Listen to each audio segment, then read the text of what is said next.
Saudi Arabia's transfer window has now been firmly shut, but boy, did it close with a bang. I'm talking about over $700 million worth of transfer fees this summer alone. Since Cristiano Ronaldo joined Al Nassr last season, all eyes have been on the big money league, and if it's good enough for CR7, then I guess it's good enough for everyone else. That being said, these are the biggest Saudi moves this summer. One newsworthy move involves Liverpool's former captain, Jordan Henderson. It's true the Reds had a bad 2022-23 season and failed to qualify for the UEFA Champions League, but who would have thought that of all places, Henderson would decide to play for El Ettifaq? Well, he did, and probably had good incentives too. First of all, his move to his new Middle Eastern club means that he's towed the same line as his former Liverpool teammate, Robert Firmino. If not for anything, at least that would give him some encouragement that he made the right choice. But that's not the only touch of red in his new club, as El Ettifaq is also managed by another former Liverpool captain and legend, Steven Gerrard. This means he's guaranteed of playing his football the good old English way. But moving to Saudi Arabia isn't all about reunions, is it? There's the money side too, and as we speak, Henderson is making a whopping £700,000 a week for his services. This is far more than what he was making at Liverpool, and I'm sure it's good enough compensation for missing out on European football. Another ex-Liverpool player who has chosen Saudi Arabia as his new home is Sadio Mane, and this one came as a real shocker. We all know that the striking partnership between Mane and Mohamed Salah produced a lot of goals for the Reds, but it also caused a lot of rift between the two forwards. Mane was quite unhappy that Salah wasn't always willing to give him the final ball, even when he found himself in the perfect goal-scoring positions. Reports have it that he's even had words with Jurgen Klopp regarding the matter. Nothing changed, and Mane was fed up, hence his move to Bayern Munich last season. But after an unimpressive run of form, the time came for him to make another move, and this was when Al Nassr came calling. They didn't come up empty-handed either, as they made Bayern Munich an offer they just couldn't refuse. £25 million was paid and the deal was sealed. Mane now joins Cristiano Ronaldo in the Saudi club. Although knowing how Ronaldo likes to go for goal himself, we just hope he won't end up having the same Salah problem with CR7. There's one man who doesn't have any rift with his forwards though. His name is Riyad Mahrez, and the man who has already won the EPL with Leicester City and the UEFA Champions League with Manchester City has decided it is time to go for the money. Creative attacker made the move to Al Ahly for a sum of £30 million, and he is ready to supply all the passes other forwards need to get the goals. The good news is for Al Ahly is that Mahrez doesn't shy away from going for goal either. His dribbling skills and expertise at delivering crosses on dead balls will be a valuable asset to his new team. He is not alone though, as he is also joined by Gabri Veiga, who has opted to leave Celtic Vigo to join Mahrez at Al Ahly. Celta agreed to let Veiga go for the sum of £34 million,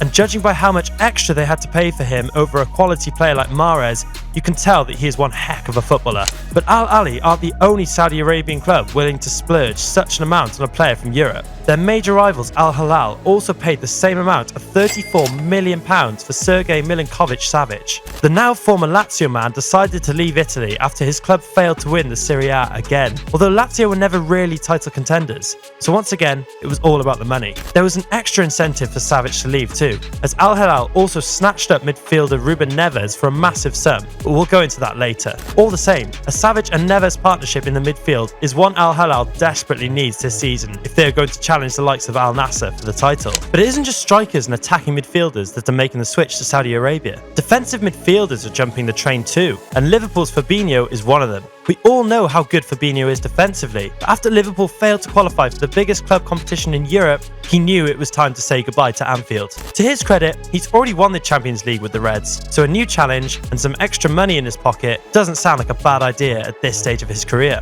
His move to Al Ittihad was concluded after Liverpool agreed to a £40 million transfer fee, and the rest is history. The money was too good for Liverpool to reject, although they'll be scratching their heads trying to find a quality replacement this season. Another team that would struggle to replace an ex-player is Fulham, who agreed to let Alexander Mitrovic make the move to Al Hilal this summer. Mitrovic was one of the best finishers in the EPL last season, and going by how good his eye for goal is, Al Hilal didn't mind paying a hefty sum of £45 million for his services. Now, if Fulham and Al Hilal ever played a match, Mitrovic should expect a lot of boos from the fans of his former side.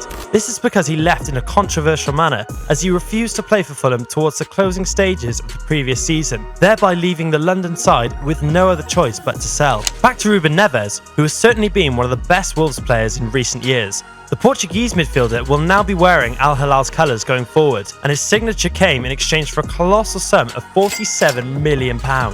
Interestingly, Neves was the first player from the Premier League this summer to welcome the idea of playing in the Middle East. I guess his move flung the gate wide open for others to follow, and one player who certainly passed through Neves' gate is Malcolm, who has also joined Al Hilal this summer from Zenit St. Petersburg. This move was shocking for a few reasons. First of all, Malcolm had the opportunity of a lifetime when he signed for Barcelona 4 seasons ago. So why leave for Zenit? Secondly, considering all the sporting sanctions being hammered on Russia thanks to their invasion of Ukraine, how exactly did Al Hilal do business with a Russian side? And they had no problems paying Zenit £51 million for Malcolm's services. Al Nassr also had no problems paying the exact same amount of £51 million when they signed Otavio from FC Porto this summer. What this means is that he'll be missing out on Champions League football this season, a competition he has never won and might never win with Porto, going by the quality of teams competing this season.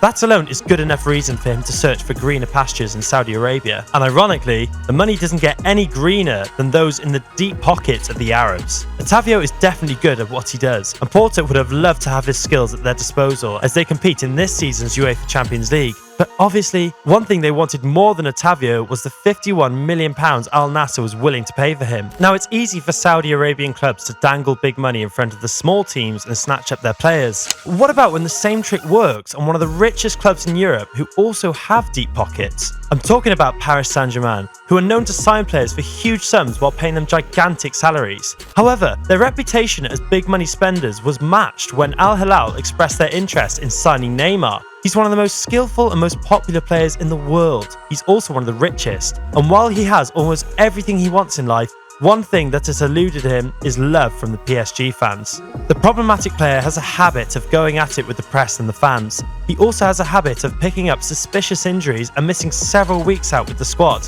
and the fans hated him for it. PSG are well aware of this, and since he hasn't even helped them win the Champions League, which prompted them to sign him in the first place, the £86 million Al Hilal paid for him was probably the best business deal they've made in recent years.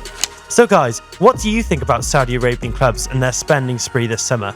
Do you think it's something they can keep doing for many more seasons, or would they fold up along the line? And if you enjoyed watching this video, give it a thumbs up and subscribe to the channel. Catch you in the next one.